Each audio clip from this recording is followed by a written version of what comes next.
Thank you for watching the World Community Magazine's Hour of Power Live on Facebook with your hosts Edward McQueen and April Garner.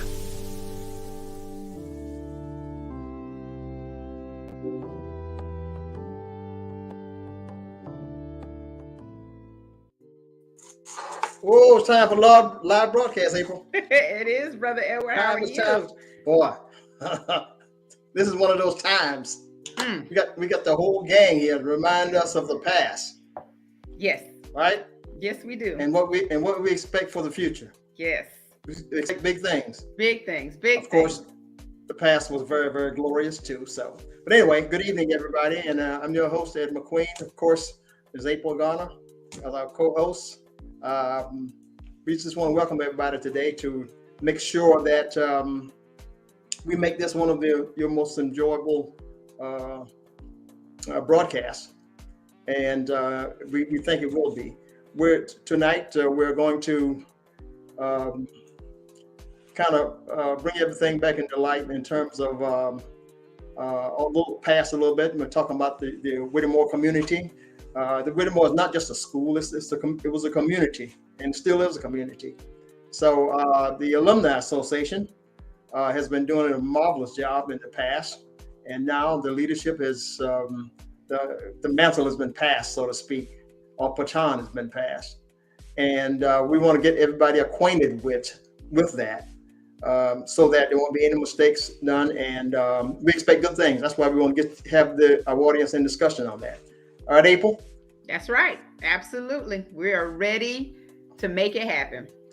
Let's do it. Let's do it. So who to start off with? What are we going to do? Well, of course, we're going to kick off this show with none other than the brand new, newly elected president of the Whittemore Alumni Association, the beautiful and talented Mrs. Annis Alston Staley. Yeah, you got to add that Staley on there. I got it, Brother Edward. How are you doing, Miss Annis? Oh, yeah, you got to put that on. You have to put that.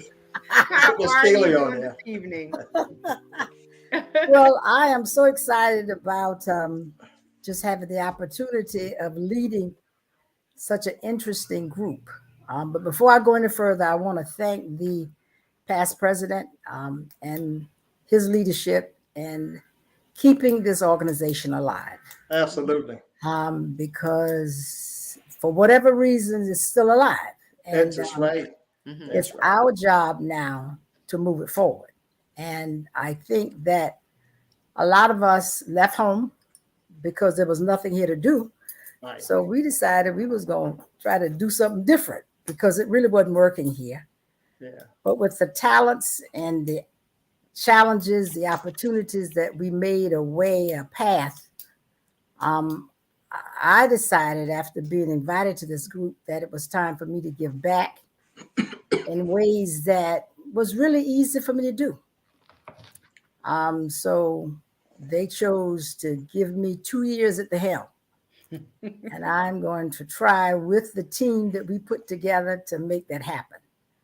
I get more excited every day about the opportunities that is in and around. As you said, Edward, this was a community school. And I think knowing that there were so many unique people that came out of this school, just look at you two. Either legacy or alumni themselves. After being away and seeing the talents that I ran into, but then thinking of the people that I left or they went their separate ways, this could be a nucleus for us to do big things. Right. And all of us go off in our own way and get into our own little world, but then we got to remember that world we came from. And for the legacy that's with us tonight, I'm so excited about seeing that group. Because I kept saying, what can I do with my talents to just get a hold of them, you know? What is it? What is it? Because they're running into the same issues that we had, and they don't have to fall in that ditch that we fell into. There's enough of us around to do mentorship with them that's out there in the world and those that's getting ready to go out into the world. And I'm looking more for the alumni to be a little bit more, put a little stretch in it. That's why I'm asking for members tonight or alumni that kind of felt like I did. Well, I don't want to be bothered. No, that's not the attitude. It's time for us to jump in and get busy. And that's the people I'm talking to now. The common thread is no one was talking to me. I didn't know. So we're going to try to eliminate some of that. Our goal is to try to bring the community together around Whittemore and get the people that graduated from Whittemore and their legacies to share in that and get some of the alma mater spirit that we had. And we had, if you look back, we had little, but we done so much. And that's what I like to see. And one of the main things that we're working on is communication and including everybody under the tent. Inclusiveness and getting people that have a talent that they may not even know they have. Actually recognizing that and forming that legacy. And I noticed at the beginning, you all talked about the community. And then you showed Washington. It's amazing how you connected that because there's a message in that. And this is what our legacy need to know about because the world they're getting ready to go into is a changing world. And the more that we can share with them based on where we've been, it'll make the curve more smoother. And see, we go to our counselors to ask for applications just for $1,000 scholarship. But why not go back to the counselor and ask them, can we offer our services as volunteers to do some mentorship to those folks before they get out of school? I know Brother Edward and his wife, they do internship over the summer. Those are the things that we need to get involved in when it comes to what it is that we are planning to do as the alumni. Now, the focus was always on the scholarship and the dance. There are going to be more things done. We're going to do this old word of mouth marketing and use the networking because I was looking at the team of alumni of the legacies that you had tonight. There's 2 I know personally. And I'd like you to introduce one that sang. I didn't really know that. And I know my niece is on there. She's an accountant. I mean, so there are things that these legacies are doing that we can use and other people can use. So they'll be our ambassadors and our mouthpiece also. So they will be helping us spread the word. So that's the message that we have kind of taken on with this group. And we're going to grow a brand around our alma mater. And you're going to be seen in and around Conway, and then wherever you may end up or where you're living at this particular time, you're going to be proud that you came through those doors, either through being a legacy or actually being the alumni themselves. So I'm just excited about the whole thing. I said, well, you always take on these things that is like, but no, it's another challenge. And I think that with the group we put together, we have an awesome team. Brother Caleb is on. I saw him. We have an awesome team. And the good news is we got legacies on this team, and we also have alumni on this team. And anybody that want to work, we're asking you to come and join us, because you got something that we need. And you may not know it, but you come and we'll find something for you to do. So I'm excited about being here tonight. Well, I can't tell, Miss Annis. I'm just kidding. I know you're excited. You've been excited from the jump. I think you and I kind of entered the Alumni Association at about the same time. Right. And you're right. Under the previous leadership, some wonderful things were done. And so that's why we, decided to stick with it and to make sure that it's sustainable. And we do have a number of legacies on here tonight. They might not even know they're considered legacies. That's the term we use, but they know now. So they know now. We're going to put them all to work. But one of them I want to bring on in particular is none other than Monique Jones Burgess. Hey, Miss Mo, how are you? I'm good. How is everybody? All right, we're all good. And so Mo is the singer that Miss Annis was just talking about. She's a very dear friend of mine. And Mo, we just welcome you tonight, not only as, a member of just the Whittemore community in general, but you have the esteemed distinction of being the very first scholarship recipient of the wow. Exactly. We're gonna have to put that on a t-shirt. That's right. Gotta be. Yeah, we're gonna have to. So her mother, her mother was my my roommate in college. That's right. Wow. That's right. Yeah. Look at that. Whittemore, right? Huh? Yes. Class of 63, right? That's it. That was our class. Yeah. That is so amazing. When we think about all of these connections and, how once upon a time, Monique, we were growing up and we didn't realize that it would all come full circle. Right. And we would end up doing this type of thing and, seeing everyone. So, it's just wonderful having you here. It's a blessing. It really is a blessing. And so we've invited members of the legacy is what we call it, Whittemore scholarship recipients to the show tonight to basically talk about what the scholarship means to them, what it meant to them when they received their scholarships, maybe talk a little bit about what they're doing now, and also to just encourage everyone to not only get involved with the association, but to help do the work, to bless other students, especially our African-American students from the Whittemore community. And remember, the Whittemore community isn't just Conway. Right. That's one point we're going to make over and over again tonight. It isn't just Conway. It has stretched its borders and boundaries, and we're all over the country. We're everywhere. Mm-hmm. So, if you are connected through a parent or a grandparent or what have you, then you're a part of that legacy. And so, Mo, tell us what it means to you to be a part of the Whittemore legacy.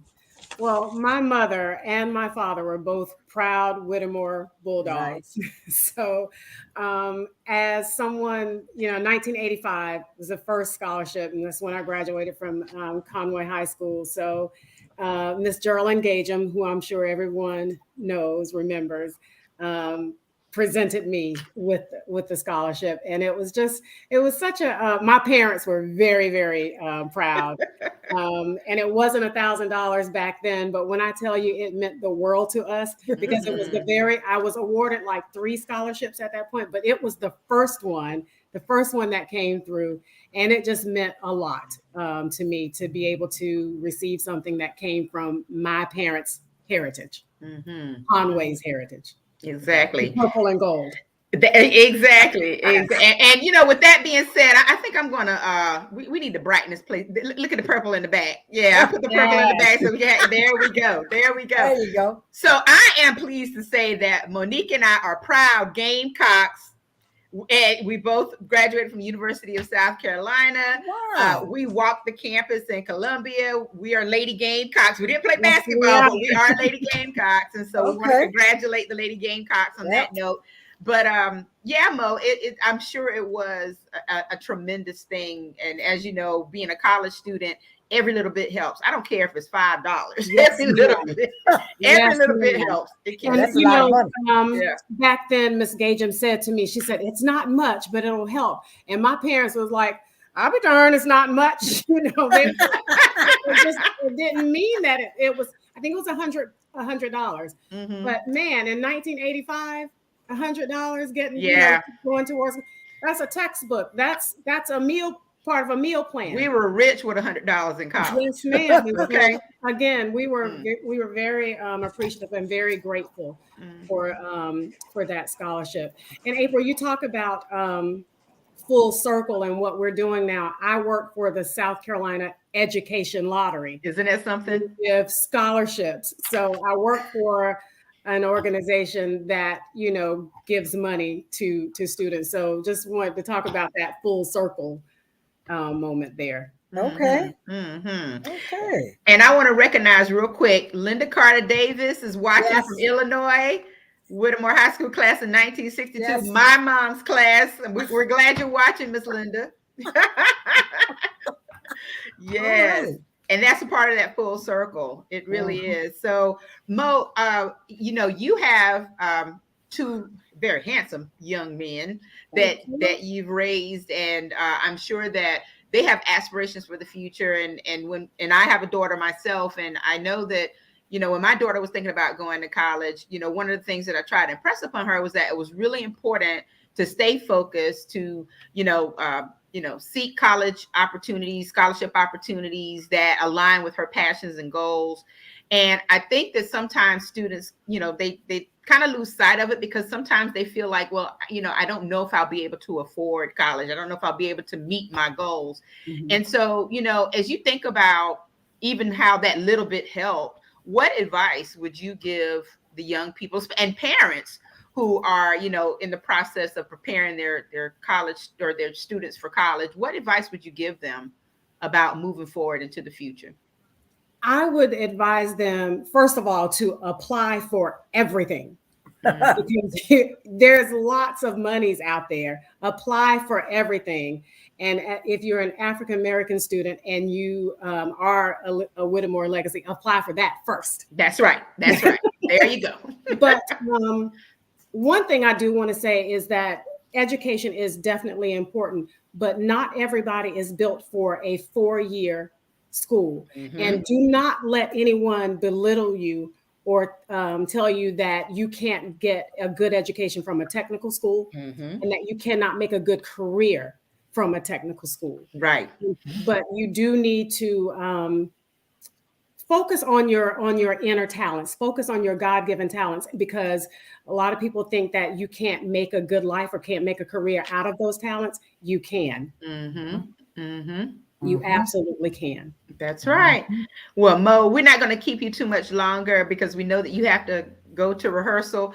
Miss Annis, I think she's one that we'll need to tap to sing the alma mater for us at some point.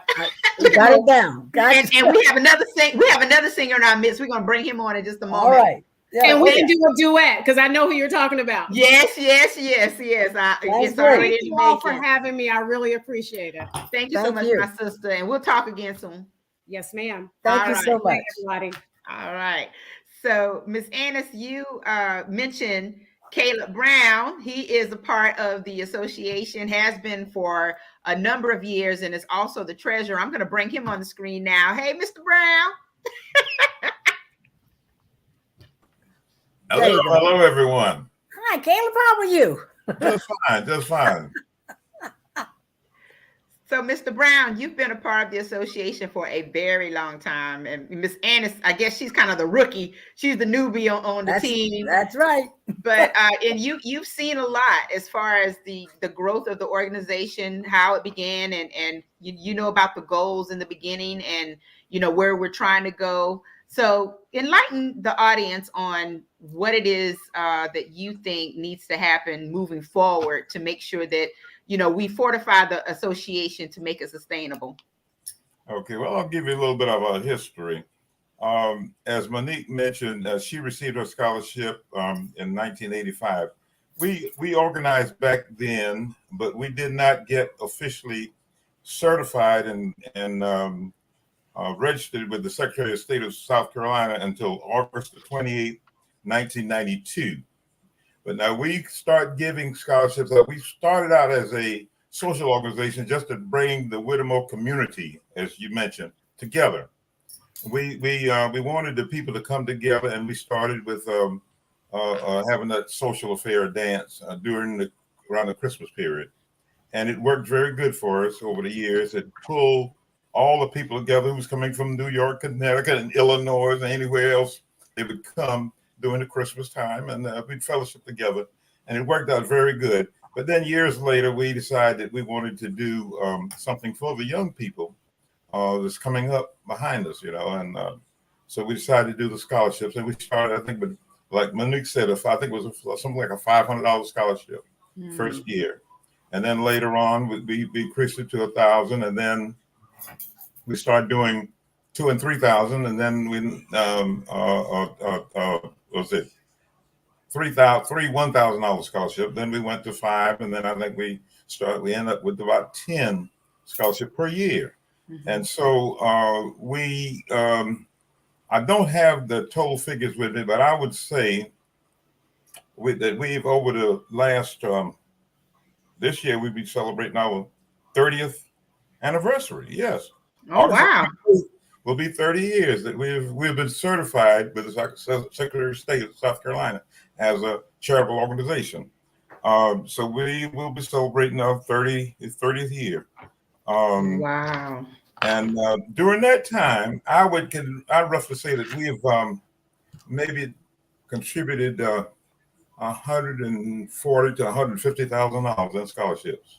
So some people may say that's not much because a lot of these millionaires and billionaires donates more, but we're not millionaires and billionaires. And every $25 we get, every $10 we get was a help. See? Right. And that's important. So we'd like to encourage anyone and everyone to please support this organization because it's a very worthwhile organization. And I have two, as you mentioned, I have two grands coming up. One is in the 10th grade and one is in the 8th grade. And one wants to go, they want to be rivals. One wants to go to the University of South Carolina and the other to Clemson. So I may have a rivalry in the family here. House divided. That's what we call it. House divided. Yeah. So, but I have my son graduated from Clemson, and my I had a granddaughter graduate. His daughter graduated from Clemson. So we encourage our kids and now our grandkids to please get your education. Now, as you said, I'd like to see some scholarship goes to people who want to go to technical schools. And I'm a prime example of that. I attended the Horry Georgetown Tech, and I have a degree in criminal justice and one in business. And over the years, I became a municipal judge for 13 and a half years. And I was chairman of the board of the Walker Center for Mental Health for 7 years. I was on that board for 23 years. I was chairman for 7 years. So you see, you can achieve great things if you just put your mind to it. And it don't have to be a 4-year college. You can go to technical school and you can get a trade, or you get into some kind of business associated facility, you know. So it's important that you get some education. High school is good, but it's not enough. You need to go broaden yourself a little farther than that. You need to go out a little farther than that. So that's how I encourage the young people now to just apply themselves, work hard, get some good grades. because those grades do make a difference. These these last 4 years in school, 10th, 11th, and 12th grade, it's going to be very important. Right. So 9th, 10th, 11th, and 12th, yeah, would be very important. So it's important that you get your grades up and apply yourself for something other than high school. Let's look at some college and technical schools, okay? Yeah. Brother Caleb, I also want to thank you all for all your donations and help with the summer jobs program that the magazine has been doing for a number of years back. So I think the audience needs to know that. I mean, you guys are doing other things other than just a scholarship. It was tremendous help. Okay.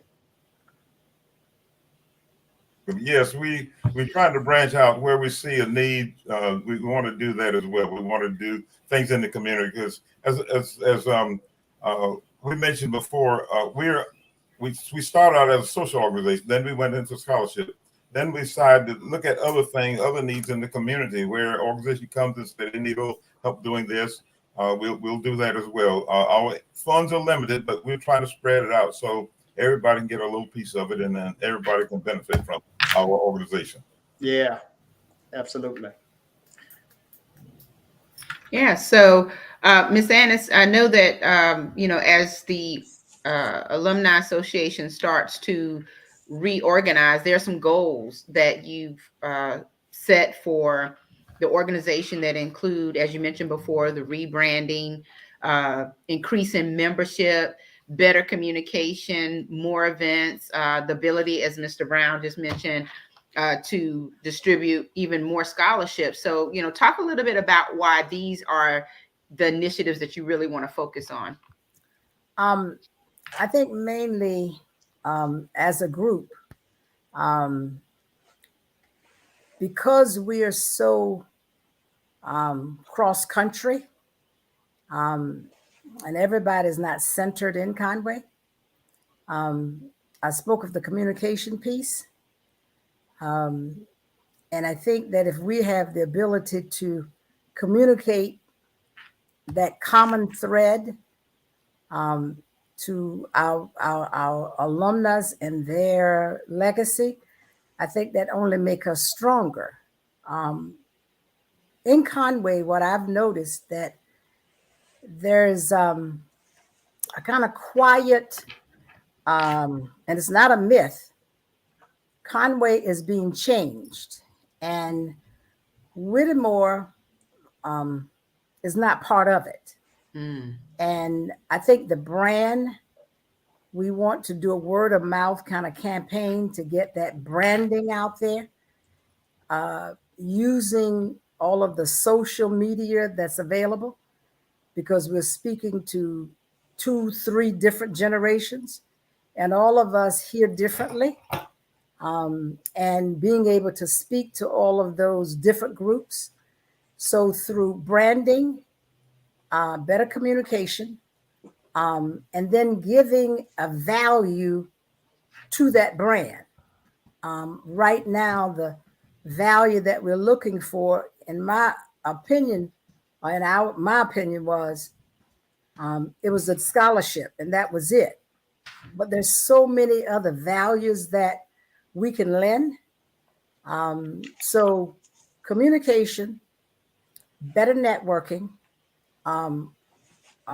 both ways, and using the talents of that legacy group to help us with that, and using the talents and the experience of the alumni. We have so many people that was in education, that was in science, that was in everything you can think of, and are still in it and are doing very well, understand it. That group can help us with fundraisers, because sometimes they're in those positions where the funds are given out. There's no reason for us to be baking cakes and frying chicken. There's no reason for that. There's so many things that we can actually participate in easily. Getting to the voluntary piece, and I want to stress with the group that are in high school, volunteering is very important because you begin to learn you're doing something for someone else. Mm-hmm. And they need to start that now while they're in school. But we have to do some volunteering to them. So absolutely. Communication, branding, value of Whittemore, what that really meant.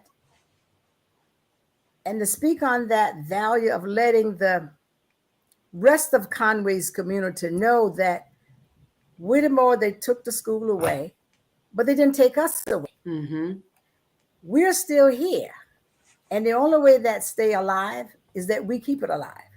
We can't wait until the day they're getting ready to take a sign down and we be across the street yelling. That's not really the way you get anything done. If our branding is there, then they have to come with a little different fight. So I would like to see the presence of, we're always there at the city council meeting, the county, somebody from Whittemore is always there.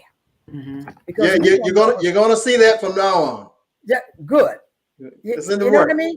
And then they know you're there. Mm-hmm. You see, but we have kind of waited to hear it from somebody because we are not present at the table when the decisions are made. Right. So those are the things, and it can be done so easily because we got members that's on these committees or whatever. We just got to connect with them. Mm-hmm. Ask them, how can we help? Mm-hmm. Mm-hmm. And then tell them what we need help with. Right. So those are kind of my goals that we've talked about. And the group, and really we work as a team. They all know, don't get Annis started because she'll talk forever. So, but I am really excited about being able to share some of the things I've learned and then listen to some things they've learned and come up with a goal as to what it is. And those are kind of the 4 or 5 things that we kind of working towards. And there have been some good stuff that has come out. I mean, the ideas that they have is amazing. It's like, well, why not? It seemed reasonable. Mm-hmm. And by us being present in the community more than 1 or 2 times a year, it only helps with that word of mouth branding. And then being able to speak to the audience on whatever platform that they're looking for the news. Because, I mean, the younger, what is that, Y group? They don't watch, they don't. You got to get to something in their hand. And if it's not there, they won't see it. So we just have to be, as a group, understanding when we communicate, we got to communicate on different platforms. Those are kind of the things that we'll be working on. Well, I do believe that those things are extremely important. And I think that there's some feedback. I don't know if someone is listening to this on a different device, but I don't hear the feedback now.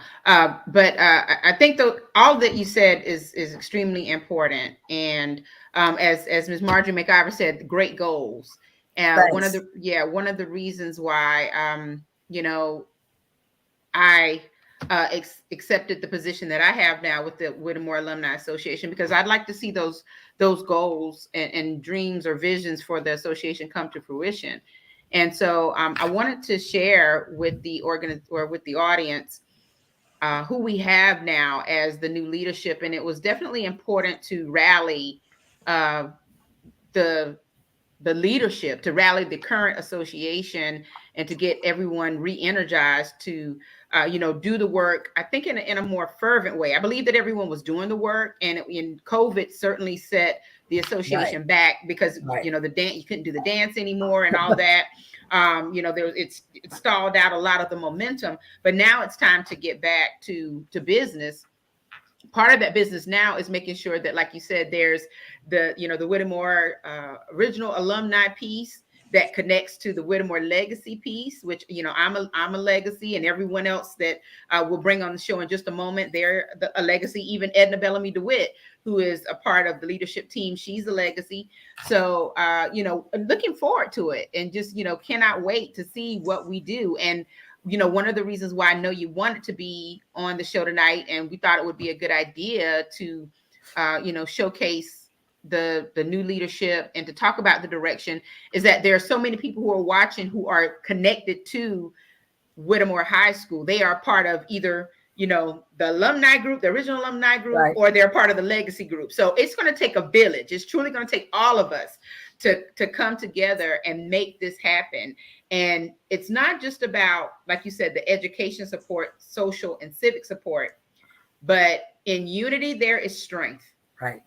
And when this alumni association grows to what we know it can be, we're going to be unstoppable. Right. Absolutely unstoppable. Absolutely. In the community. And I think that that's really what we want, you know, our community to understand, that we have to unite. And, you know, there's so many different initiatives and efforts out there that we can all support. But this is one of them that, you know, has some original grassroots that we need to, you know, continue to water and nurture and grow. So I'm going to bring onto the screen, you know, the leadership for 2022, 2024, so that everyone can understand, you know, the actual leadership order right now. Of course, Miss Annis is the new president. Miss Mary Colbert is the vice president. Caleb Brown is our treasurer. He continues to be the treasurer and has been the treasurer for forever. Mr. Caleb, you're muted. You're muted. You're muted. So look, money well. Soon to be retired, though. No.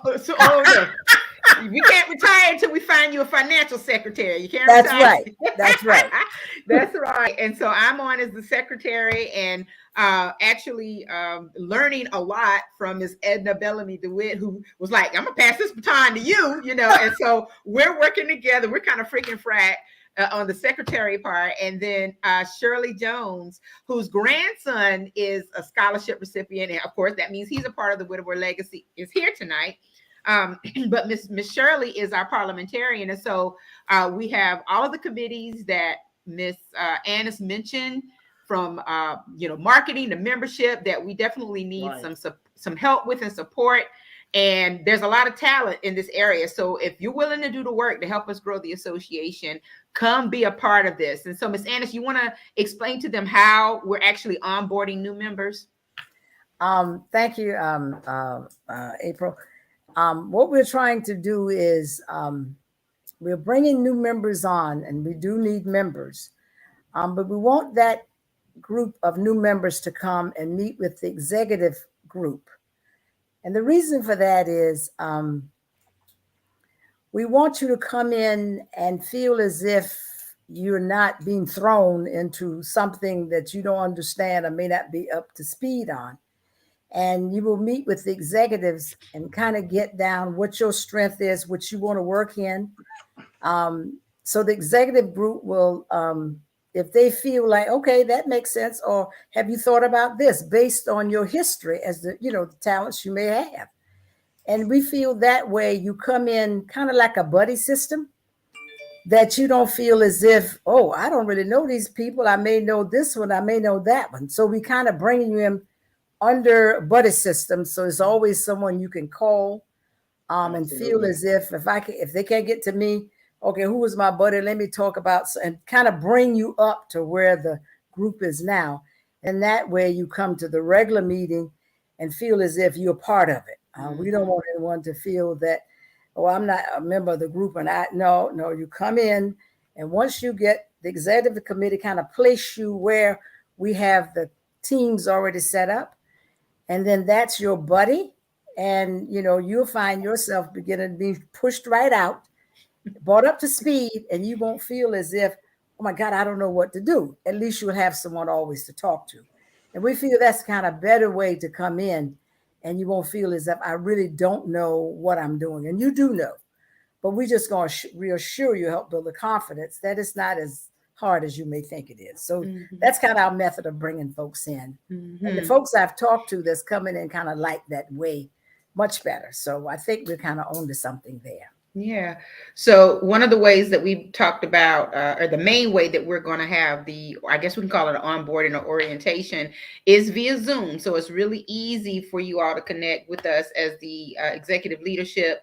We'll host a Zoom during our executive officer meetings at usually the beginning of every month. And we'll post the dates on our Facebook page. We now have a Whittemore Alumni Association Facebook page, and I'm going to pull that up so that everyone can see what the actual yeah, so the cover picture is the Whittemore High School band. It says Whittemore Alumni Association. This is the correct page, the new Facebook page for us.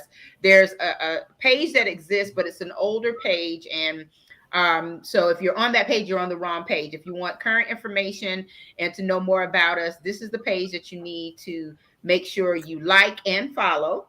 And it currently has pictures of all of the officers. We're going to post information about the scholarship, which we're going to talk about a little bit more in just a minute.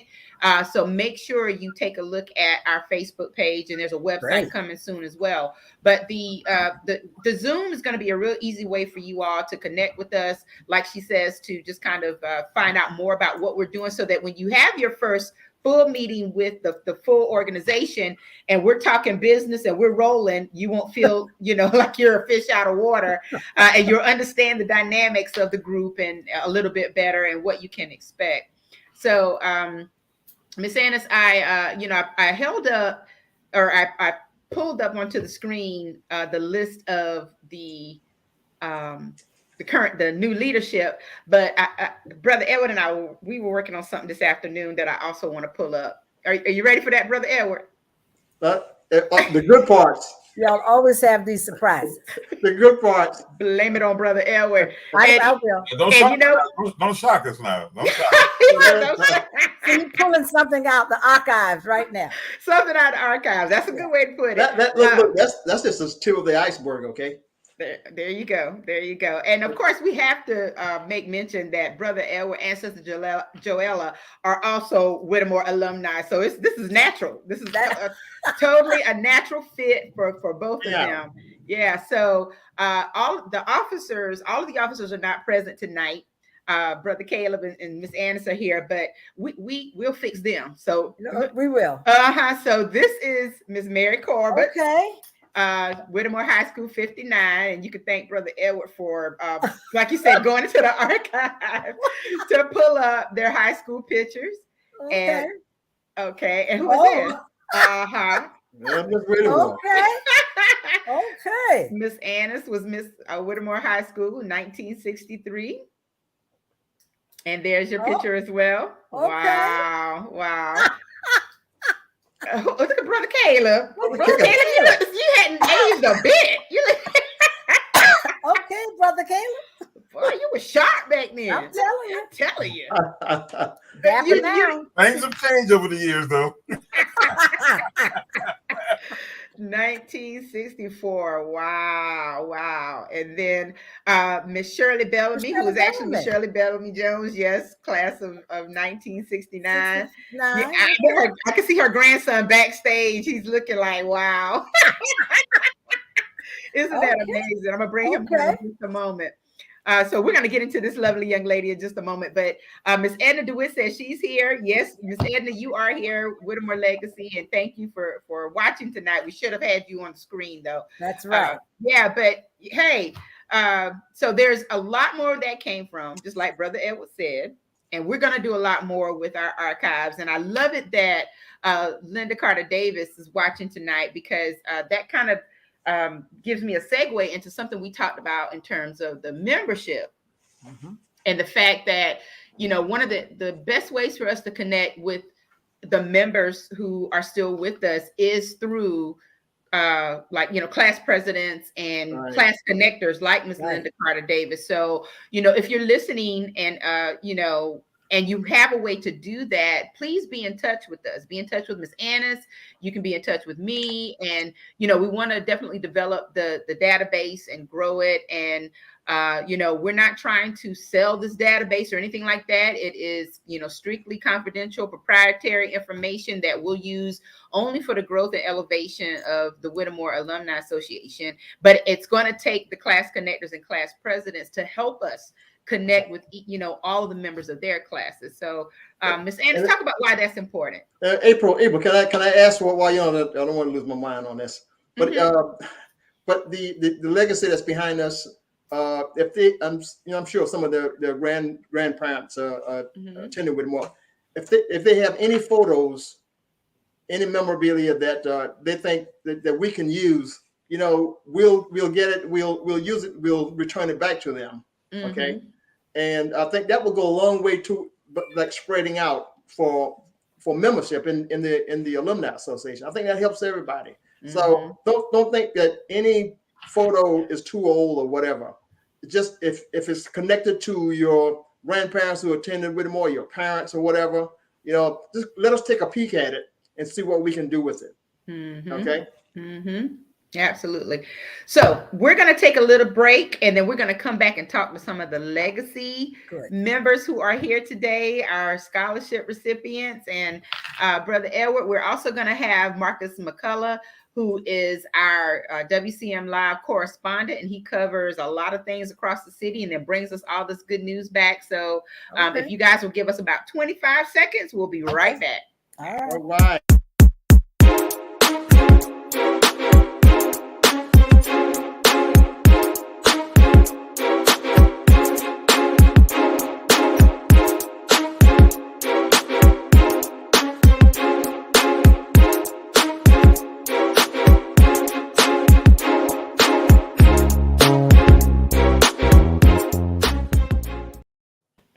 All right, and we're back, and we have more guests. We have more company on the screen. Oh yeah. How's everybody doing? Good. How are you? All right. So I tell you, this is a beautiful group, and it is wonderful that you all agreed to be with us tonight to share your stories, just as Monique has shared with us at the beginning of the broadcast. What do you think about what you've heard so far? Chris, you're muted. All of you are muted, by the way. Sorry. Yeah, what do you think about what you've heard so far? How does it make you feel to be a part of the Whittemore legacy? Well, I'll start. I'm excited. In a full transparency, I don't know the extent of the legacy, but what I will say is the impact that Ms. Gagem had on us coming through Conway High School, I think was enough to speak to the character and caliber and integrity of those individuals who did graduate from Whittemore High School. And so I'm excited about the opportunity. I speak to April all the time. I keep up with what's going on in Horry County with the Whittemore alumni, with Conway as a whole. And I think it's absolutely necessary that we do rebrand our community because our community doesn't dictate our future or where we're going, but it is absolutely necessary that we begin to build a narrative as to how we are viewed through the lens of our community holistically and on a day-to-day basis. So I'm excited about the growth with the organization. Leave it to Eugene to just set the stage and the tone for everything. I asked you one question. And he gave us his acceptance speech. Okay, we gotta talk. I know that's right. Oh, he's a worker too. I'm telling you. We're looking for some good things from Brother Eugene. Yes. So before we Absolutely. Yeah. Before we go any deeper, we definitely need to allow you all to introduce yourselves. So we're going to start ladies first. Miss Kelly, can you introduce yourself and talk about your legacy a little bit? Who are you? Yes, ma'am. So hi, everyone. I'm Kelly Hardy. I graduated from Conway High School in 2007. And as Eugene said, of course, Ms. Geraldine Gagem definitely got me in the loop of, the Whittemore scholarship. And I would say I am definitely affiliated by my grandfather and my grandmother, Mr. and Mrs. James Friday. So I am definitely excited about what is happening and what is going to be in the future. So I'm excited. All right. That's my niece. That's my niece. Yeah. Awesome. So yeah, who are your grandparents again, Ms. Hardy? So my grandfather is the late James Friday, and my grandmother is Mary Friday. All right. Yeah. Great people. Absolutely. Yeah. So Eugene, you were talking. Introduce yourself to everybody. Hi, I am Eugene Bailey Jr. I am a proud product of the big community of Bucksport, South Carolina. As I stated before, not 100% sure of how I am a legacy, except that I know that some of my aunts and uncles in the Huggins and Bellamy family did graduate from Whittemore High School. My mom and dad graduated from Conway High School. So as I stated, just being connected to those who graduated for me is enough of being considered a legacy. I work in the field of education, and I am excited again to be here. Eugene, he's modest, not only works in the field of education, he's a principal at a school. So yes. Wow, congratulations. Okay, congratulations. Well, I'll say I was a principal. I'm now at the district office. Well, all right. Okay. All right. That's awesome. That is awesome. And then you say you like that, Miss Annis? I'm liking this. Miss Kim, what are you doing now? If you can share it with us. So I am the lead IT auditor at a software company. Wow. Awesome. Okay. Information technology. I love it. I love it. Yes. And then we have Chris Sarvis, who is the grandson of Miss Shirley Bellamy Jones. So Chris, how you doing tonight? I'm doing good. Can everyone hear me? Yes, we can hear you. Okay. This is my first time ever doing this. I've never. Are you nervous? I can tell. A little bit, yeah. Yeah. It just kind of came off of work, so I'm still a little mentally frazzled. But yes, my name is Christopher Sarvis. I am a legacy by way of Shirley Gagem, who is a Whittemore alumni. Graduated from Conway High School in 2012. I've got my bachelor's of science and management from Clemson University. Sorry, Miss April. I won't hold it against you. Go ahead. With that, I have an emphasis in supply chain management and logistics. So currently, I work for JTech, which is a Japanese manufacturing company. They mainly work in automotive and engineering products and things of that nature. So I'm a supply chain planner on that team for our team. So yeah, that's what I've been doing. And honestly, being a part of this whole community and legacy, I think it's really I think it's a big thing. Just kind of piggybacking off of what Eugene said, who so eloquently put it.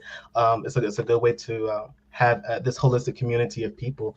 A lot of us, we talk about the generation coming up, and sometimes what we need is just to know that we have a team behind us, coming behind us. And I think organizations such as this does a very good job of kind of putting their hands on our backs, saying we got you. I don't know if I'm not exactly sure. I don't want to kind of hijack it. I'm not sure. You're fine. But because early in the show, what Miss Mo brought up was what the scholarship meant to her, and I kind of wanted to give my own little story about that. I think that putting myself, or I guess if anyone were to put yourself in the shoes of a Black kid, kind of going through the educational system, and I mean we've all been here before. I see everyone's beautiful Black faces now. But I won't speak for everyone, but for me, it was kind of like, so I hear all the time, my grandma says it all the time, my mom says it all the time. I come from a line of upstanding people who are really big in education, but all I can see is just, what is that next step? I know after middle school comes high school. I know after high school comes college. And honestly, a little bit embarrassed, not so much embarrassed now, but I mean, up until like 8th grade, I didn't even know what a Clemson was. I had no idea that school existed. That's right. I didn't know until I got, until I got into the 9th grade and was like, I think I'll go there. It's very, very fortifying to kind of have an organization like this to be like, yeah, we're giving you this. And like Mo said earlier in the show, back then it may not have been much, but it's something. It's a seed. It gets you growing. It makes you, it gets you started. And I take a look back 10 years ago, 2012, like, wow, like it really happened, and look at what I've done from it. So I mean, yeah, let this be, a catalyst to anyone, to any child, especially all the Black kids out there who are like, I want to make it to college, but it always seemed like a huge jump for me. Let this be one of those steps before you get to that jump. So. Right. So, Brother Christopher, would your lineage go back to an instructor at Whittemore, Mr. Bellamy? Yes, it would. Yeah, John Wesley Bellamy. Yes. You favor him too, doesn't she, Annie? doesn't he, Annis? Yes, he does. He does. He so that was your great granddad? My great grandfather. Yeah. Great granddad. Okay. He looks like okay. So think about that lineage. Your great granddad, your grandma, then your mom, Shannon, was also a Whittemore scholarship recipient. Wow. Right? You received a scholarship, right? I mean, that's deep. Yeah. That's deep. And I mean, I take, each step of that, you learn something with each generation. I take little steps from what my mom did, and I take steps from what my grandma has done. And, I plan to send, like, I'm teaching it to my little brother right now, that's just, that's kind of just the nature of the whole thing. So it looks just like Mr. Bell. Yeah, right. So Annis is in awe now. Looks like it. So question to the three legacies that's here. Can you think back to when you started school? Okay, those first couple of weeks you were there, and then tell us what it is that you'd recommend that we do for that group now. Can you think of anything that, you had a scholarship. Was there anything else there that you felt would have been right on time? I mean, we can't resolve all the issues, but what is it that we can share with the group coming behind you? So being in the field of education, and I'm going to be real churchy. I'm going to take for a text, if you don't mind, expanding the scope. And what I mean by that for the Alumni Association is, from the historical perspective, as someone who was a recipient of the scholarship, I would have loved for you all to do a session with us where we just got to know Whittemore. Getting to know Whittemore, what was Whittemore? Why was it so powerful for the Black community? What were the contributions early on that Whittemore made? And why were so many African Americans attracted to it? And why was it such a travesty that that school was removed from the Conway environment when the merger happened with Conway High School? And why is it important that we restore information about that legacy so we can press forward?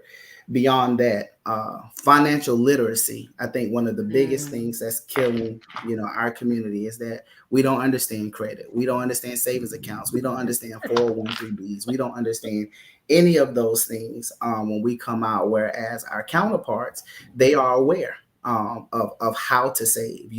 They come. A lot of them come from what we call the old money, and so they're just made more aware. So I think having those realistic real world conversations, as Miss Annis talked about earlier, getting in there, volunteering, mentoring, helping the younger generation understand that you're going through the 21st century of what we went through back in the 40s, 50s, and 60s, but you still got to persevere. You still got to be resilient. I think that's important, and that in the field of education, that's what our students need. Those people that they can look in the community, not just their teachers in the school, and I'm big on the village, bringing the village concept back, that they're hearing from their grandparents, aunts, and their uncles, the small business owner, the neighbor down the street, and they're hearing from the schools that you are somebody that although you might be struggling now, you just haven't achieved it yet. Keep pushing, keep persevering, keep being resilient, and I think that will definitely change the dynamic and the narrative of how impactful this organization is. I think that I'm sure she'll pop back in. I think that what you're saying, Eugene, is essential because you hear so many students say so many times, especially in education. You've worked secondary education. I'm post-secondary, or have worked post-secondary. They've talked about the fact that no one talked to them about a certain thing, or they weren't guided through a certain thing. And so I think we have to get back to the things that are more life-changing, more life-sustaining, that will help them to reach their goals. It's not enough to just say go to school, study, get your education. There are things that underpin all of that. because you can go to school, study, get your education, but still not know how to manage your money, to have the financial literacy. And when you make the money, you lose the money because you don't know how to be a good steward of that money. But even on top of that, though, just understanding the history of Whittemore as the cornerstone of our community, I think that generations to come will hopefully value it more. Sometimes I feel that we don't value it as much because we don't know about it. We don't understand it. And so part of education is more than just supporting education, but it's also about educating the community. There's one more person, young lady who actually is a part of the Whittemore legacy. She was a scholarship recipient. She was unable to be with us tonight, but she sent in a beautiful letter, and I'm going to read that letter. I'm going to bring her picture up on the screen. But her name is Sierra Sands, and she is at Spelman College right now. She is a Whittemore High School scholarship recipient, or Whittemore Alumni Scholarship recipient.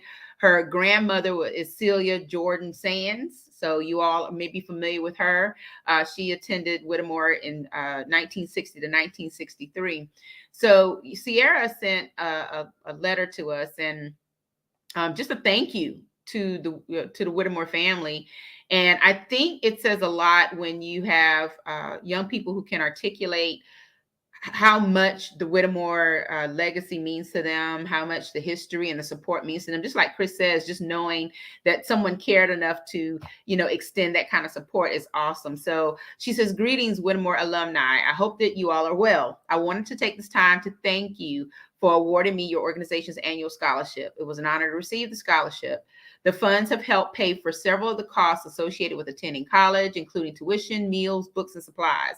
The investment that your organization made in me through the scholarship is not only an investment in me, but also it is an investment in all the people I hope to positively affect one day.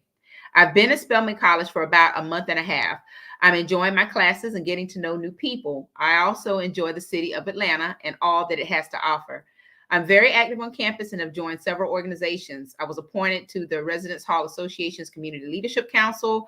I'm also a member of the Ethel Waddell Giddy Honors Program, Sisters of STEM, Code House Scholars, Girls Gone Global, and the Pre-Alumni Council. As a member of these organizations, I will participate in community service activities and programs that will continue to help improve and enhance my professional and leadership skills. I will continue to follow up with you all to let you know how I'm doing. Your organization's generosity has helped make my collegiate experience possible, and I want you all to be an integral part of my journey. Please continue to pray for me as I navigate this chapter in my life. Thank you all, Miss Sierra Sands.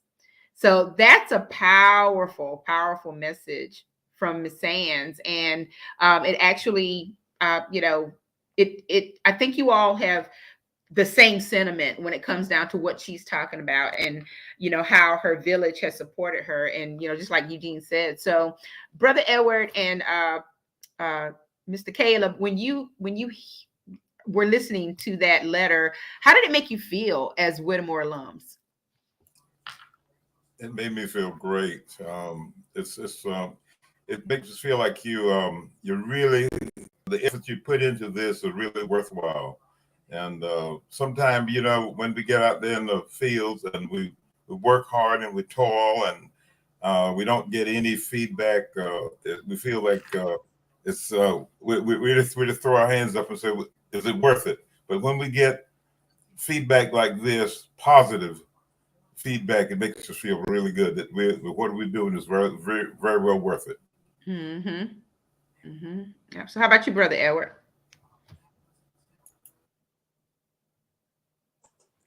Yeah, I just thought that, just those words, those choice of words that from her, they were compelling for people around her and her parents.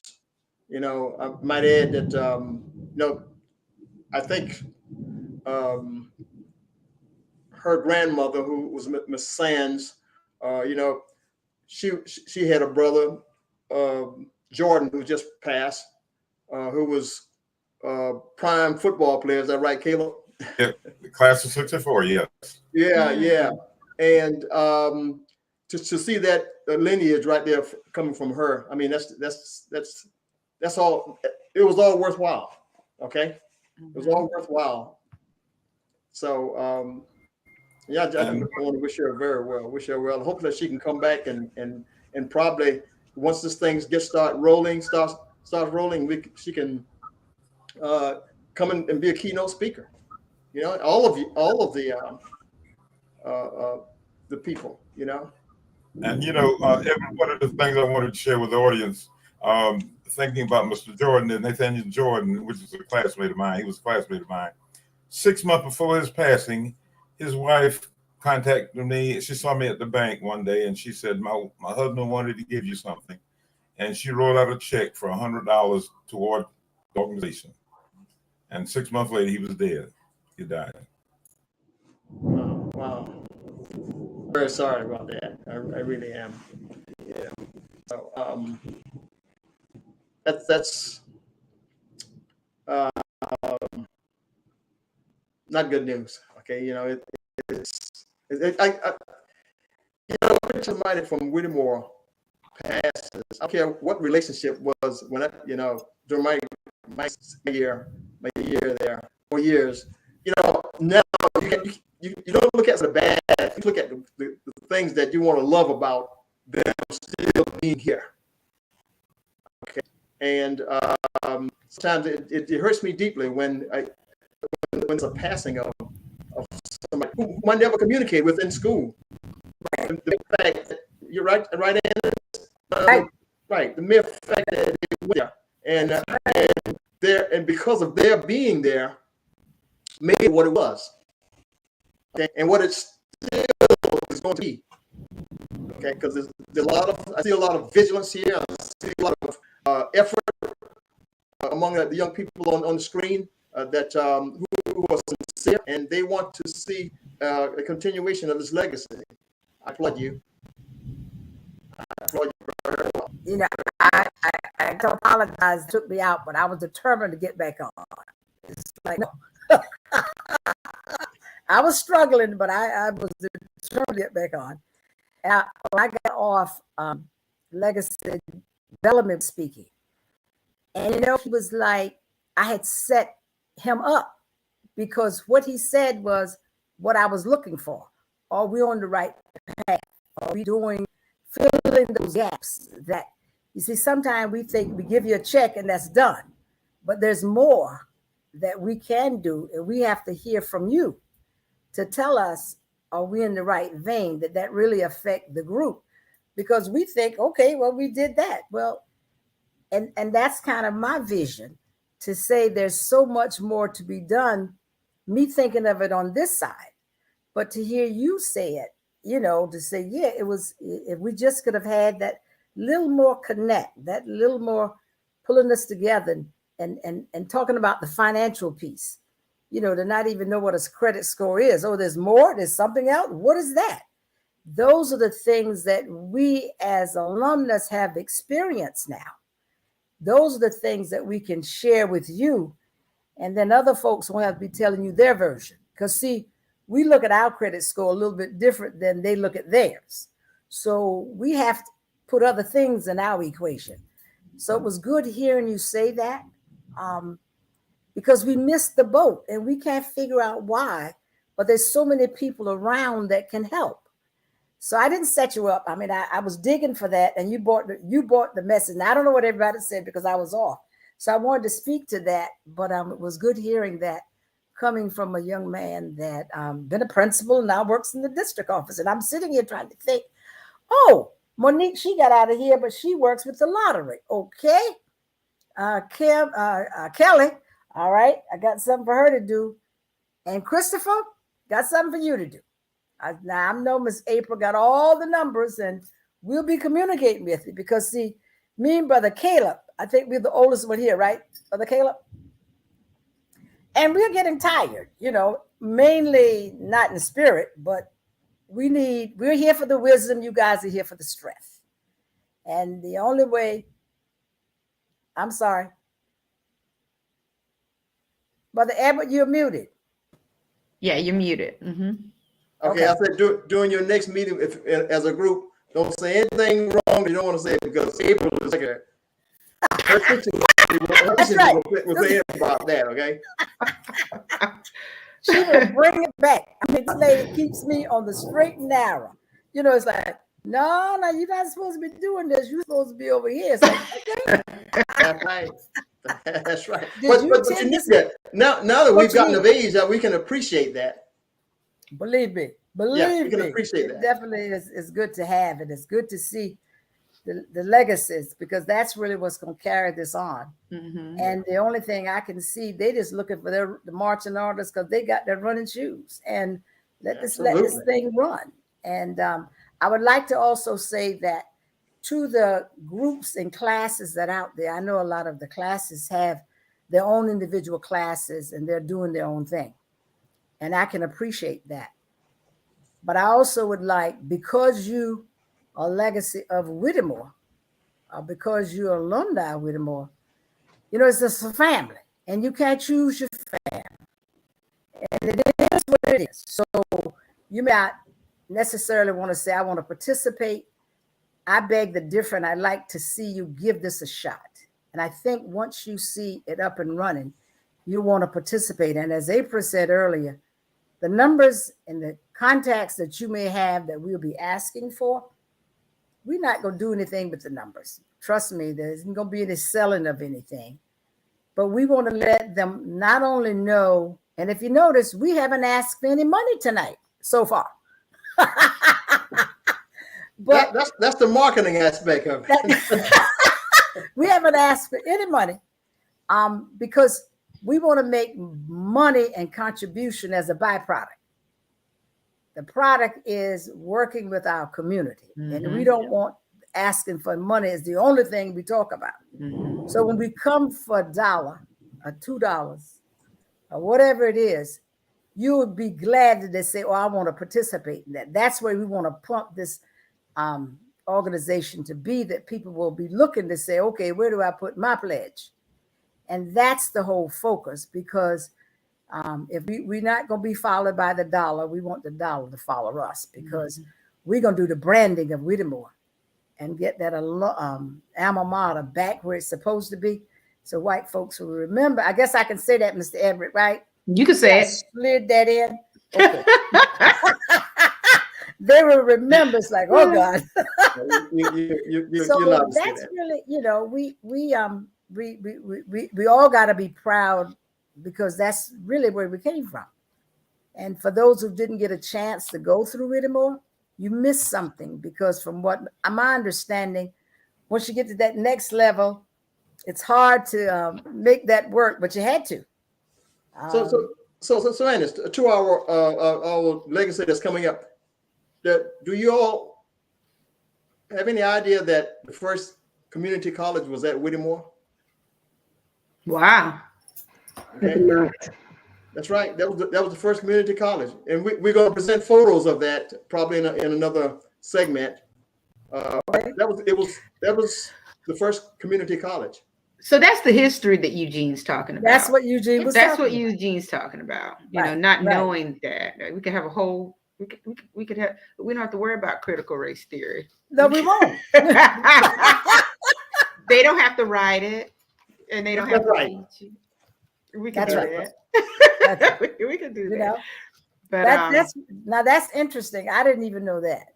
Yeah, right. I'll forward you a photo of.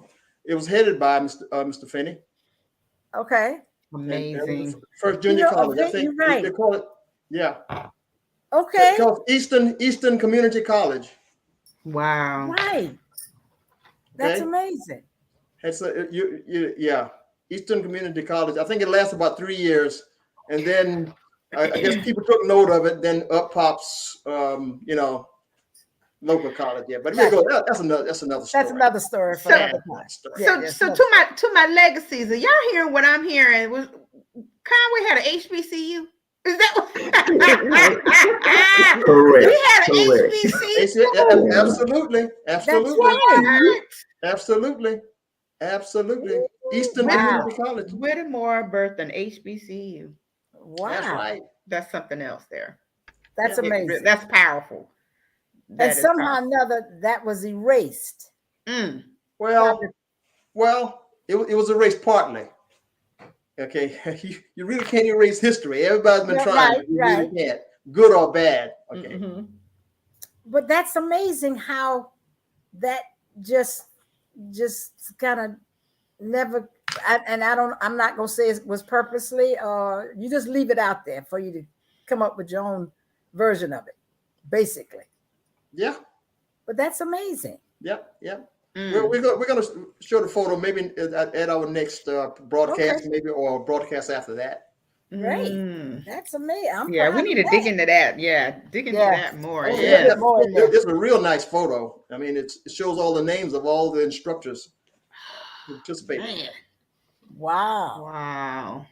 Talk about amazing. A mic drop. That's amazing. It really is. Miss Annis, I don't know if you I think you popped off before I read Miss Sierra Sands' letter, but she not only submitted a letter, but she took the time to actually design this thank you letter to the Alumni Association. And I will definitely make sure that it's a part of our archives and that we'll feature it. But I'm going to just bring it on the screen. The beautiful letter that she created. She's currently at Spelman College. Her grandmother is Celia Jordan Sands. And so her parents are Everett and Yvette Sands. And so she just basically talked about what she's doing now, how appreciative she is of the support. And she's only been at Spelman for, I think she said, a month and a half. I believe it was like a month and a half. So but I'm telling you, we've had just a wonderful time tonight talking to our legacies. And Eugene, if you didn't know what the legacy portion was all about, now you have an inkling of how deep this probably runs. It's just about being connected in terms of that heritage and the roots and the fact that we have a rich history that we don't even know about. So now it's time for us to do the work. And there's so many people, as Ms. Annis said before, who have expressed that they are ready and willing to get in here and help us grow this. And so I think that hopefully, go ahead. Go ahead, Brother. For Ms. Sands, who is her other grandmother? Does she have other grandparents? I don't believe they're from Horry County. Because Everett is Miss Celia's son. Right. And Everett married. He married a woman named Yvette, but I don't think Yvette's from here. Yeah, that's what I'm getting at. Right. Okay. All right. Yeah. Okay. All righty. Yeah, but anyway, so Miss Margie was trying to give some context to that since August. She sent the letter in a few months ago. Okay, all right. So, but anyway, so as our legacies, now that you've heard what you've heard and you know what you know, you ready to get to work. You're gonna help us out. You're gonna support, and we're not asking that you do everything. But Chris is smiling. Chris, you have a beautiful smile, by the way. You could have gone into dentistry to tell us how to preserve our teeth. Teeth are beautiful. You don't, like Ms. Anna says, it's about bringing your strengths to the table. Even if there's only one thing you know how to do well, that's the one thing we need you to do. That's right. So I'm sure that whatever it is that we come up with, I'll reach out. Ms. Anna will reach out. Mr. Caleb will reach out. Somebody's going to find you, and we're going to figure out how to do this, right? I'm sure not only it will put me to work. And you don't have to wait for us to reach out to you now. That's right. And one question I'd like to ask them, for the little that you know, where do you think you can punch in? What interests you? Eugene, you were gonna say something. I was just gonna say, I think the network of the alumni is very big. And I definitely think, I can probably plug in there and help broaden the scope and, just having people involved. I think it's a saying, it's not what you know, it's who you know. And Whittemore has a lot of very successful people and very knowledgeable, very talented people that have come out of the school, and people just don't know, That's right. who who's out there. And so I think it'll be very beneficial for us, not only to get together, right, as individuals, but to keep in contact. And so that is very big, the networking piece. So I definitely think I can, help him plug in there. Great. Awesome. Great. Very good. Wow, boy. And you've got some soldiers. But you see, the deal is that's my niece there. She knew nothing else better to say but that. She knew to come out with something. I knew she was gonna put me to work. So that's right. That's right. How about that? I will say that, the Bible says, write the vision, make it plain for all to know, see, and understand. And so going off that holistic note, I've been keeping abreast of the fight to save the old Whittemore. And from my lens, I think the fight is much bigger than what has been the central focus of the fight. And as a leader, understanding servant leadership, transformational leadership, I think I can be extremely instrumental in shifting, again, the focus and the scope of what we're looking at, and how the big picture ideal is way much bigger. And I've shared with April, how it can really be 10 times bigger than what we're zoned in on. And so as an educational leader, I definitely can help with that. And then on the other side, on the side, I do marketing stuff. So website design, flyer design, business card design, those elements as well. When we talk about marketing and rebranding, if we can come up with the scope of that, I'll definitely be, I would embrace helping with that rebranding. Awesome. Super. Great. Man, that's right. super, man. That's Brother super. Caleb, this sounds good, doesn't it? Yes.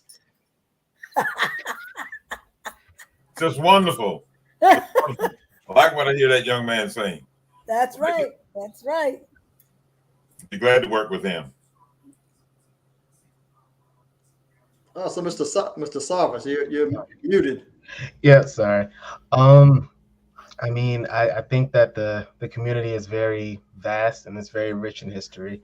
Honestly, trying to pull together, what I'm doing now, and I guess what I have learned, and trying to see where I can incorporate it into the community now. I mean, I think working with the legacy means, mentorship, tutoring, assisting in any way that I can. I think one question that was brought up before, what was it that I wish that I had as a freshman in college? And I think the one thing for me was just, yes, of course, financial literacy and all the good things that Eugene Bailey pointed out.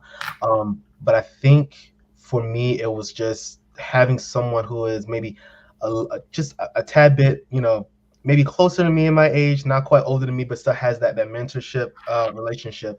Just kind of say, hey, I just got out of this, and I want to let you know how to get to a successful point in your, educational career in the, in the 21st century. I want to be like, I would like to be someone who can say, you don't have to go to a four-year institution. There are other avenues that you can go about. If you are going to a four-year institution, it doesn't have to be just, those same 3 or 4 occupations that we learned about. We always hear be a dentist, engineering, all that kind of stuff. And I initially went to school for engineering. I still have some credits in engineering, but my passion kind of went into a different way. Chain management now. I can go back, and I think just I was like maybe 24, 25 when I realized I can always go back. That's right. And I think growing up, it was just very kind of because you listed off the people who I come behind. No, Shirley's strict when it comes to school. Shannon was she was a little more lenient, but it was very much do your work and get. But I want to hopefully let those coming up know that, I mean, relax a little bit.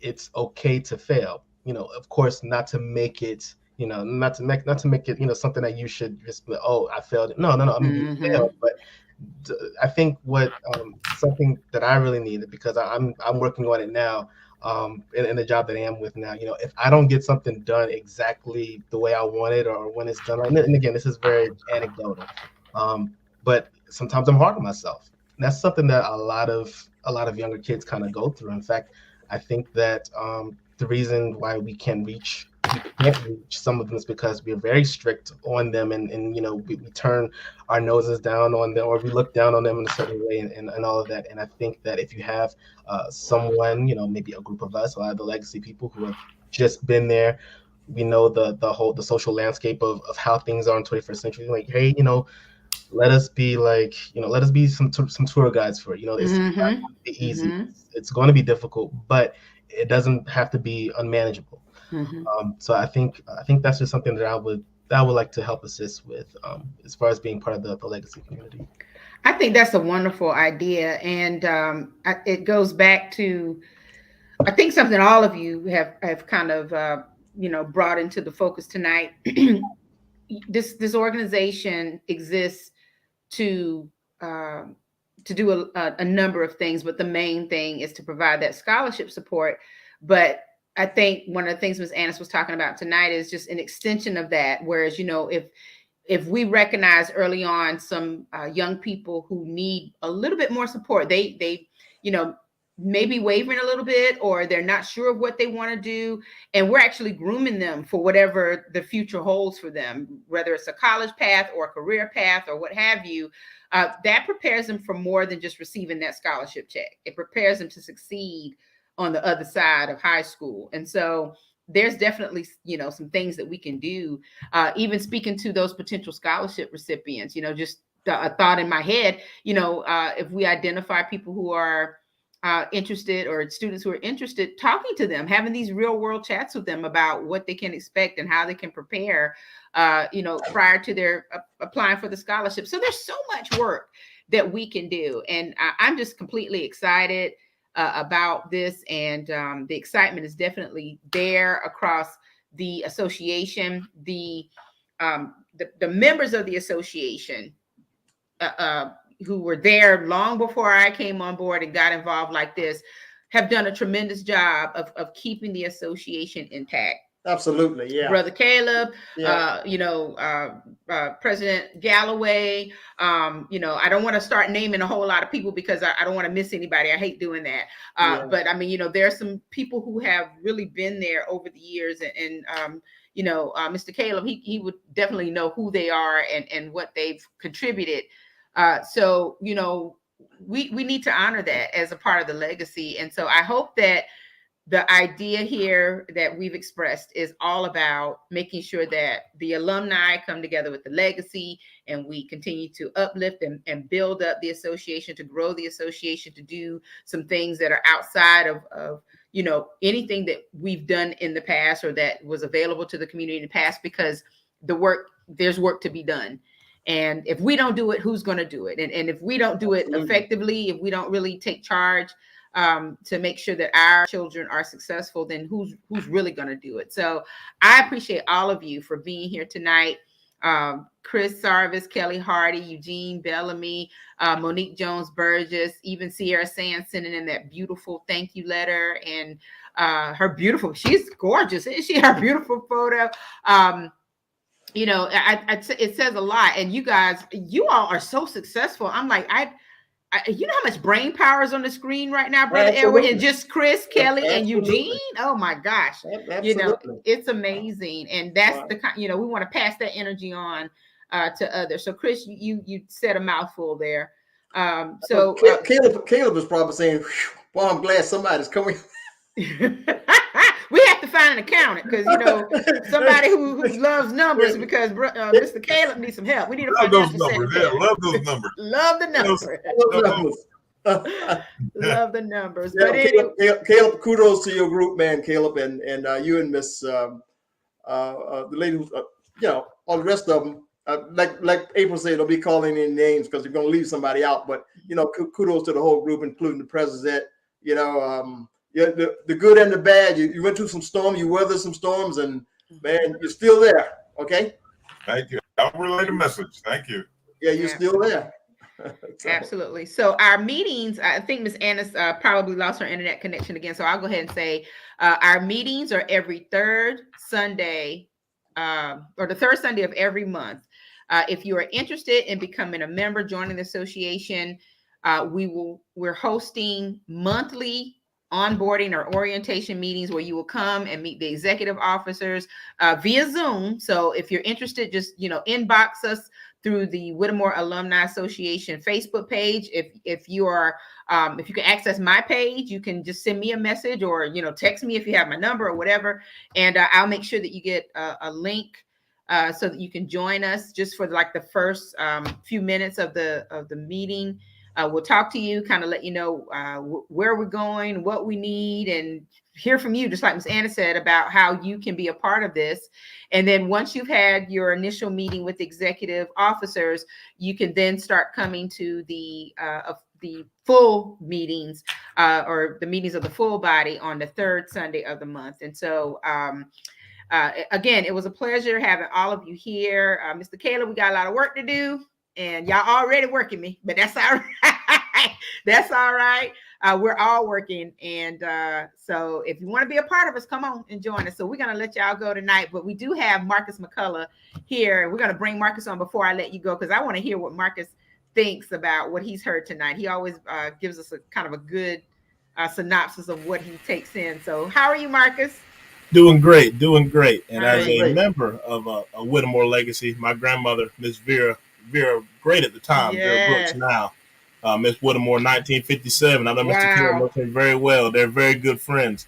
It's great to hear all this stuff going on. And then, of course, me and Miss Geraldine Gaydon were very close. She was one of the main reasons why I wanted to become an educator. And it's very important. I see people I know like Eugene, and I saw Miss Monique. I grew up with her in church and stuff. And it's just great to see all of this stuff taking place now for the Whittemore Alumni Association and seeing it grow. Mm-hmm. Well, they're looking forward for you, Marcus, to take a hold also. Oh yeah, well, I've always wanted to be involved in the association, and I've been growing up around it. Watching my grandma do things to help, even from afar. So it's great to see it, transpond to the thing it is now. Mm-hmm. Absolutely. Yep. So I'm going to let our other guests go. Marcus is going to give us some updates about what's going on around town and in our community in Conway. So thank you all for being with us, and look forward to seeing you in the association. But you can still listen in now, okay? Yeah, please listen in. Yeah, absolutely. I'm just going to remove you from the screen. Yeah. He's got some good stuff. All right. All right, Brother Marcus. All right, Marcus, what do you have for us tonight? Well, I like to start out with good news, of course, at first. That's always the common congratulations. I think it's very big to highlight the wonderful things going on in our community. On last week, Thursday, I was able to attend the ribbon cutting for Mr. Jonathan Bennett at Renewing Minds Counseling Center. Yes. A lot of people know him from the Father's Place and from a couple other organizations he's been involved in, and he's finally decided to branch out on his own. He has a lot of things to really help incentivize people coming to get counseling, especially for the youth in our area, which is very important because, as many of us know, there's not a lot for people to do in Conway from the ages of, 9, 10, all the way up until the time they're 18 or going off to college. And he has a lot of things coming up, especially in the summer. He's going to have, on Thursday night during the summer, he's going to have a night outing where the kids can come there. They'll play video games. They'll go places on trips. They'll do counseling. And he wants everybody to know that a lot of his counseling is Bible-based. He wants them to know that he wants to instill something in these young men to the point where they can understand how to handle life, not only from a realistic standpoint, but from a faith standpoint. Okay. He had a lot of interesting things to talk about, and he's right there on Main Street, 1503. It's his exact address. And you can go in any time, talk to him. He's very welcome, very open guy. I mean, I've never met him before personally, but after one conversation, you feel like you become his friend. So I wanted to make sure a lot of people knew to go check him out at Renewing Minds Counseling Center in downtown Conway. You can look him up on Google. It has his website and contact information. He has a very good, skillful team, a very family-oriented man, and he wants to make everybody feel like his own family. Also, we want to talk about a proclamation that the mayor read yesterday at the city council meeting. Yesterday, she made sure to let everybody know that in the city of Conway, the month of April is Donate Life Month. For people who don't know what Donate Life is, it's the donor registry throughout the state of South Carolina. Now, this is an issue that is very, very important to me and my family. I know couple years back, I had a young cousin who passed away at 17 years old, and he was a donor for organs, and he helped save many lives, impact many lives, even some people in Conway who received some of his organs that were vital, and now they're living healthy, strong, active lives again. So we want to let people know it's just that one little box you check when you fill out your driver's license to donate organs, to donate life.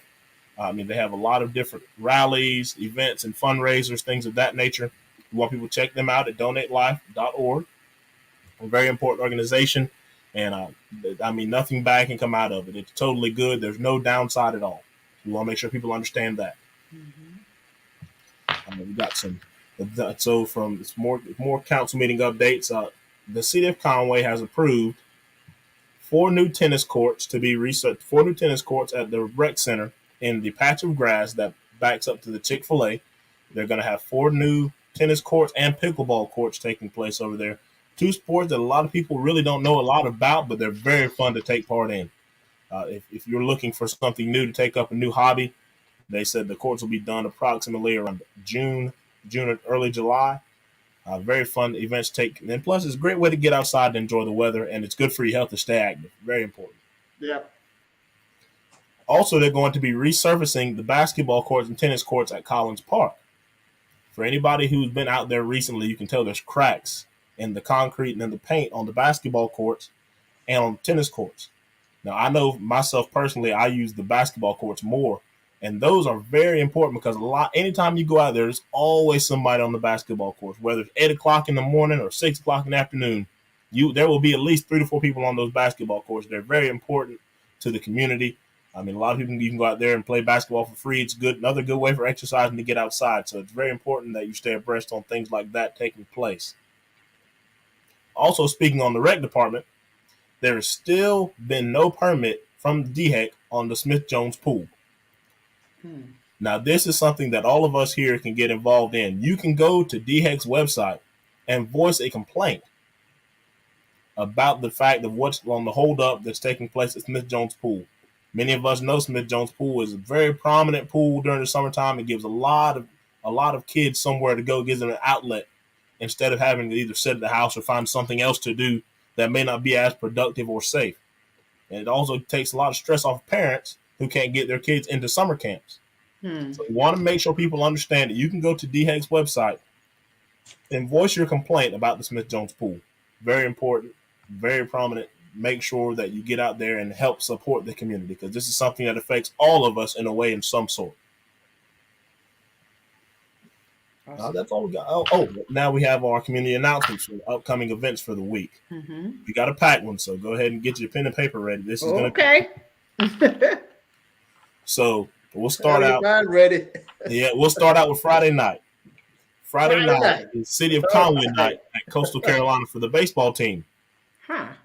There will be a lot of different vendors there, a lot of things promoting City of Conway, events taking place in the City of Conway, and City Councilwoman Beth Helms will be throwing out the first pitch of the game.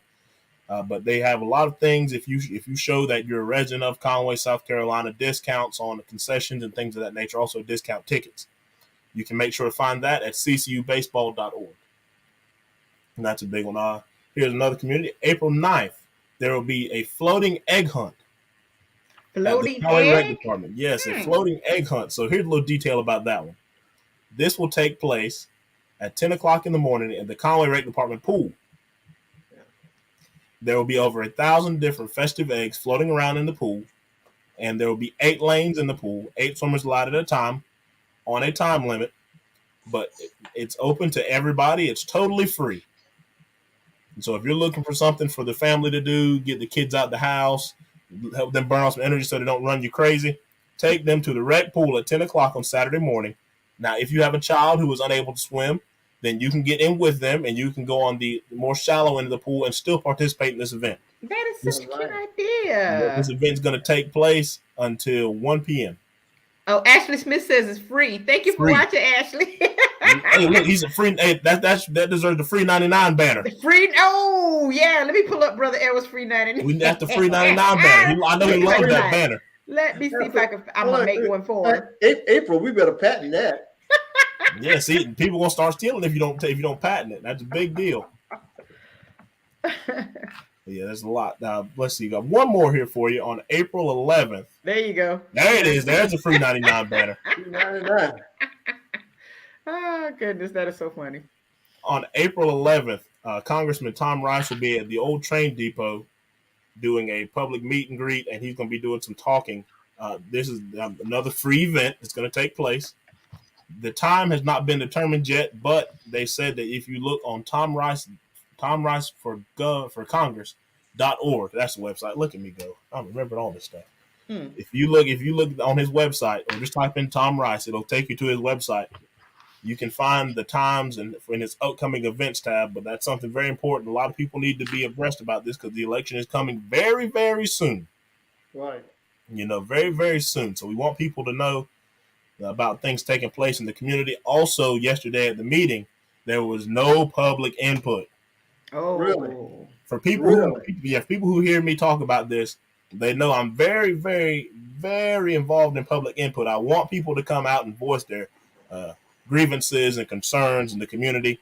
And like I said, you don't have to have any kind of special accreditation. You don't have to have a certain name. Anybody who wants to come can come and voice their opinion. Also, if you can't make it, I've actually wrote down some steps on how to voice your concerns and opinions, even if you aren't able to make it in attendance. So if you want to come and voice your opinion, you have to call City Hall at 843-248-1760 by 12 o'clock noon on the day of that council meeting, which is every other Monday, and make sure that you let them know who you are and that you want to come speak during public input. Now, if you aren't able to attend, you need to email ashelley@cityofconway.org. I'm going to go back and reiterate that one. It's ashelley@cityofconway.org by 12 o'clock on the day of that meeting to make sure that it gets in. Also, when they talk about the rezonings and other public hearings taking place, at that point in time, there is a public input session. You can also speak on the public hearings taking place during the public input section. So if you don't have your own concern, but there's something taking place in your neighborhood that is on for public hearing, you can get up there and talk during that time. You'll be allotted 5 minutes to speak, just like you are in public input. Also, a lot of people have been coming up to me and reaching out to me saying that it's just too much of an inconvenience for them to get to the meeting, and they don't necessarily have a grievance, but they would like to watch and hear about what's going on. There's also a tab on the City of Conway website, which is cityofconway.org, that it's at the bottom of the homepage that says latest news. You can go there and all the archives of the city council meetings are there. You can click on that and watch any city council meeting from the past year, at least, if not more, in the archives. That's on cityofconway.org at the bottom of their homepage in the latest news tab. Oh, Brother Edward, you muted. I can't hear you. You muted. You're muted, Brother Edward. I said we're donating this announcement to the city of Conway, by the way. So we're, yeah. That's right. Hope Ashley. He said Marcus for Mayor 2028. I know that's right, 88. Yes, thank you for watching tonight. Marcus is doing an incredible job. Actually, you're doing an incredible job too out there at the Conway Rec Center. Yeah. Awesome. So thanks so much again, Marcus. Mm-hmm. Is that all? That's all. Yep, that's all I've got. That's all I've got for this go around. That's a lot. For this go around. That's a lot, man. And that's a lot. Look, we're gonna have you on for strongly coming up in the very, very near future. Is that right, April? That's right. That's right. We're gonna do that. You're strategizing right now. I'm excited. For as long as we can, because we know he has some big things he has to tackle down in Charleston County. But while you're with us, we're gonna have to. We have to make it work, brother. We're gonna have to find someone that he can groom in this position, a protege. Somebody. Well, he can take it with us as long as we've got. That's true. StreamYarding. Yeah, because like I said, even if you can't attend the meetings, you can watch them. You can watch them on that website. Okay, brother, I was really thinking. I like that. I like that a lot. Okay, all right. Well, Yeah, we really had a good time tonight, and Miss Annis wanted me to let everyone know that she appreciates all of you for being a part of the show this evening, and we want to highlight the new leadership with Whittemore Alumni Association, and we thank Mr. Caleb Brown for his service and for continuing to uphold the legacy and the history to do something wonderful with this association.